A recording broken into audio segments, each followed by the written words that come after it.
అది ఎందుకు వస్తుంది మేడం అలాగా? ఎందుకు వస్తుందంటే ప్రాపర్ న్యూట్రిషన్ డైట్ ఫుడ్ తీసుకోకపోవడం వల్ల, ఎక్కువ హార్డ్ వర్క్స్ చేయడం వల్ల, తగిన ఫుడ్ మనం చేసే వర్క్కి తగిన ఫుడ్ తీసుకోకపోవడం వల్ల కూడా వస్తుంది. కొందరు ఎక్కువ అడిక్షన్స్ ఉంటారు, ఆల్కహాల్, స్మోకింగ్ అలాంటి డ్రగ్స్ తీసుకునే వాళ్ళు కూడా ఉంటారు, ఎక్కువ డ్రగ్స్ వాడిన వాళ్ళు కూడా ఉంటారు. ఇప్పుడు బీపీ వచ్చినా, షుగర్ వచ్చినా, థైరాయిడ్ వచ్చినా కామన్గా సీరియస్ వాడుతూ ఉంటారు కదా, వాటి వల్ల కూడా సైడ్ ఎఫెక్ట్స్ చాలా వరకు రెడ్యూస్ అవుతాయి. ఏజ్ ఫ్యాక్టర్ వల్ల కూడా వస్తుంది. ఏజ్ ఫ్యాక్టర్ వల్ల కూడా వస్తుంది. కొన్ని వాళ్ళకి ఏమవుతుందంటే వాళ్ళ ఫోర్ ఫాదర్స్ కానీ వాళ్ళ నాన్న వాళ్ళకి ఉన్నా కూడా జీన్స్ పరంగా కూడా వస్తూ ఉంటుంది నరాల వీక్నెస్. ట్రీట్మెంట్ ఉంది కదా మేడం? పంచకర్మల్లో ఆయుర్వేదిక్లో కంపల్సరీగా ఖచ్చితమైన ట్రీట్మెంట్ అయితే ఈ నర్వ్ సిస్టమ్కి ఉంది. కేఎల్ఎం ఫిజియో హాస్పిటల్ మన యూట్యూబ్ ఛానల్ని తప్పకుండా లైక్, షేర్, సబ్స్క్రైబ్ చేయండి.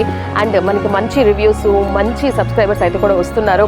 అండ్ మెయిన్గా ఇక్కడ మనకి ఎటువంటి హెల్త్ ఇష్యూస్ ఉన్నా కూడా క్లియర్ చేసే అంత మన ఆయుర్వేదిక్ హాస్పిటల్ ఓన్లీ మన కేఎల్ఎం ఫిజియో హాస్పిటల్, వడమాలపేట దగ్గర